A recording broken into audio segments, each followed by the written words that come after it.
स्थापनेच्या संदर्भात एनडीएचे नेते 7 जून रोजी राष्ट्रपतींची भेट घेणार असल्याचं कळतंय। आताची ही मोठी बातमी आपण बघतोय।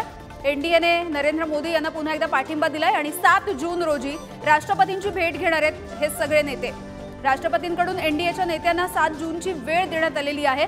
सरकार स्थापनेच्या संदर्भात आता हे एनडीएचे सगळे महत्त्वाचे नेते राष्ट्रपतींची भेट घेणार असल्याचं कळतंय। शिवाजी,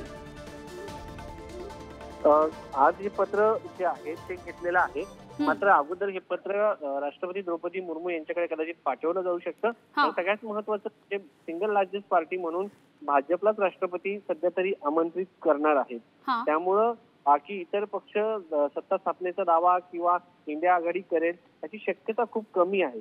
मात्र चंद्रबाबू नायडू आणि नितीश कुमार यांना बैठकीमध्ये त्यांनी काय आश्वासन दिले, मात्र त्यांच्या इच्छा काय आहेत आणि त्यांना त्या इच्छा इंडिया आघाडीने पूर्ण केल्या। थोडक्यात एनडीए पंतप्रधान पदाचं पद जे आहे ते बाहेरच्या पक्षाला देऊ शकत नाही, मात्र इंडिया आघाडी हे करू शकते। जर नितीश कुमारला पंतप्रधान व्हायचं असेल किंवा चंद्रबाबू नायडू यांना व्हायचं असेल आणि या इच्छा आकांक्षा जर इंडिया आघाडी पूर्ण करायला तयार असेल किंवा महत्वाची पदं जशी संरक्षण मंत्री, गृहमंत्री यासारखे जे पक्ष आहेत। अगदी शिवाजी, 7 जून रोजी आता भेटण्यासाठी वेळ देण्यात आली आहे, त्यामुळे या 2 दिवसामध्ये नेमक्या आणखी काही घडामोडी होणार का हे बघणं सुद्धा महत्त्वाचं असेल। धन्यवाद या माहितीसाठी।